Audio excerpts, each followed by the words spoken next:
Good morning students. आज मैं आपको साइंस का 4th चैप्टर आवास और अनुकूलन एक्सप्लेन कर रही हूँ। आप जंगल में शेर को कहाँ खोजेंगे?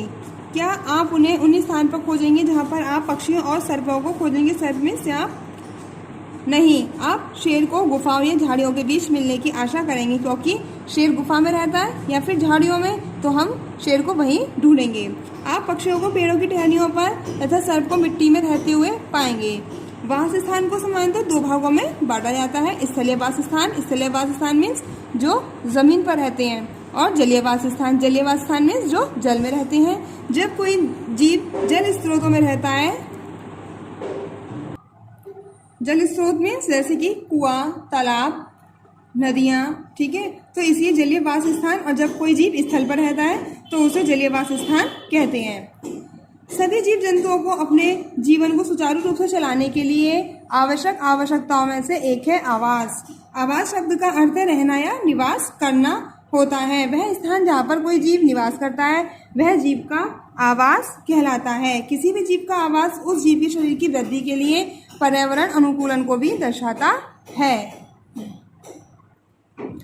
किसी भी जीव का आवास उस जीव को भोजन तथा रहने के लिए स्थान प्रदान करता है। आवास कई प्रकार के हो सकते हैं, जैसे तालाब, जंगल, समुद्र, मैदानी भाग व रेगिस्तान आदि। इन सभी जगहों पर कोई ना कोई जीव अवश्य रहते हैं, ठीक है, तो ये क्या कहलाएगा? आवास स्थान। समुद्रीय आवास। समुद्री आवास में अनेक जीव हैं, जैसे मगरमच्छ, व्हेल तथा समुद्र तट पर कैजुरैंग के वृक्ष आदि। यहाँ हम जल में रहने वाली मछलियों के विषय में अध्ययन करेंगे। ये किस प्रकार जलीय परिवेश से अनुकूलन करती है। मछली जल में रहने वाला जंतु है। यह अपने गिल्स द्वारा सांस लेती है। इसकी आंखों पर एक झिल्ली का पर्दा होता है जो पारदर्शी होता है। इससे मछली बाहर देख सकती है, लेकिन पानी इसकी आंखों में नहीं जा सकता है। ये झिल्ली जो है ये आंखों में पानी नहीं जाने देती है। इनका शरीर चपटा तथा आगे से नुकीला होता है। आगे से नुकीला इसलिए होता है क्योंकि जब मछली तैरती है तो वो पानी को चीरते हुए आगे बढ़ती है। तथा पिछले हिस्से में पूंछ पर भी पंख होते हैं। इनका शरीर धारा रेखीय होता है जो इन्हें जल में तैरने में सहायक होता है। इनके शरीर पर और भी बहुत से शल्क होते हैं जो इसे जल के आवास के अनुकूल बनाते हैं। इस प्रकार मछली की शारीरिक बनावट इसे जल में रहने, तैरने तथा देखने में उसके फूड से अनुरूप होती है। स्थल पर रहने वाले जीव जंतु अथवा पेड़ पौधे स्थलीय जीव जंतु अथवा स्थलीय पेड़ पौधे कहलाते हैं। इसके अतिरिक्त स्थल पर रहने के बावजूद यदि वे वन में रहते हैं या उगते हैं तो उन्हें वन्य जंतु या वन्य पेड़ पौधे कहते हैं। जल में रहने वाले जीव जंतु जलीय जीव व जलीय पौधे कहलाते हैं। समुद्र में रहने वाले जीव समुद्री जीव कहलाते हैं। व्हेल, डॉल्फिन, मछली समुद्र में रहने वाले जीव हैं। पहाड़ी आवास। पर्वतीय स्थलों की मिट्टी, पेड़ पौधे अथवा जीव जंतु मैदानी भागों अथवा मरुस्थलों के पेड़ पौधे एवं जीव जंतुओं से भिन्न होते हैं, भी मतलब अलग अलग होते हैं। यहाँ की जलवायु बहुत ठंडी होती है। पहाड़ों पर आप जितने ऊपर जाएंगे उतनी अधिक ठंड मिलेगी तथा बर्फ पड़ी मिलेगी। इसी कारण यहाँ के पशुओं की त्वचा मोटी होती है। उनके शरीर पर बाल होते हैं जो उन्हें ठंड से बचाते हैं। ध्रुवीय भालू, याक, तेंदुए इसके उदाहरण हैं। इनके ऊपर क्या फर पाए जाते हैं, ठीक है, जो इन्हें ठंड से बचाते हैं। पहाड़ी भेड़, बकरियों के खुर उसे ढाल वाली चट्टानों तथा पहाड़ियों पर चलने में सहायक होते हैं। पहाड़ों पर उगने वाले पेड़ शंकु आकार के होते हैं। उनमें टहनियाँ नहीं होती हैं या फिर ये नीचे की ओर झुकी हुई होती हैं, ताकि बर्फ पड़ने पर वह बर्फ पत्तियों पर ना रुके और उन्हें किसी प्रकार की क्षति ना पहुंचे। क्षति में नुकसान ना पहुंचे। चीड़ और देवदार के पेड़ इसके उदाहरण हैं। मरुस्थलीय आवास। मरुस्थलीय ऊष्ण प्रदेश है। ऊष्ण मीन्स गर्म प्रदेश है।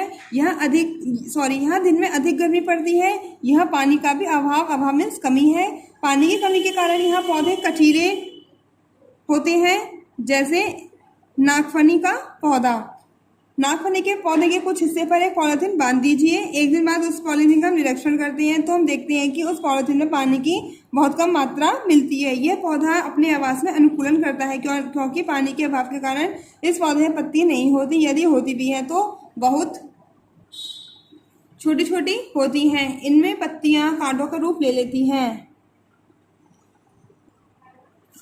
राजस्थान में चूहे तथा सांप आदि के निवास भूमि में काफी नीचे होते हैं। ये जमीन में बिल बनाकर रहते हैं। दिन में ये उष्ण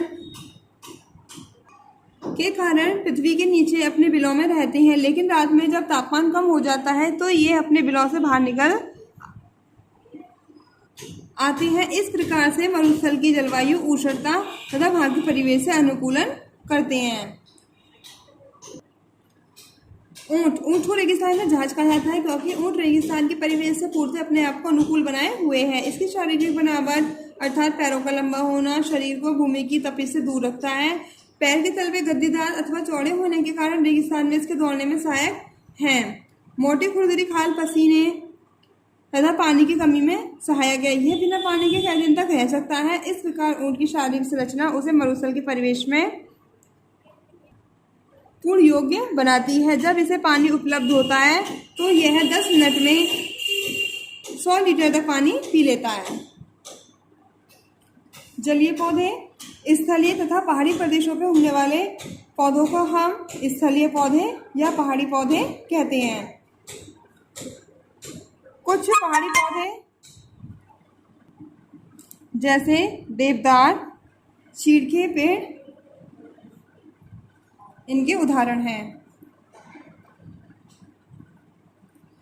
तालाब के जल में कमल के फूल या किसी तालाब में सिंघाड़ी की बेल अथवा छोटे बड़े पौधे देखे होंगे। इन पौधों के तने मुलायम, खोखले तथा हल्के होते हैं। इनकी पत्तियां जल के ऊपर तैरती हुई देखी होंगी। कमल का फूल भी पानी की सतह से ऊपर खिलता हुआ देखा होगा। इनका तना मुलायम और खोखला और हल्का होने के कारण ही ये क्या पानी की सतह पर तैरते रहते हैं। कुछ जलीय पौधे पूरी तरह से जल में डूबे रहते हैं। इनकी जड़ तथा पत्ती आदि सभी भाग जल के अंदर वृद्धि करते हैं। इनकी पत्तियां बहुत ही पतली तथा पास पास होती हैं। जल इन पत्तियों के बीच से होकर गुजरता है और पत्तियों को किसी प्रकार की हानि नहीं होती है। जंगलों में अनेक प्रकार के पौधे एवं लताएं हैं जो दूसरों पर निर्भर रहती हैं।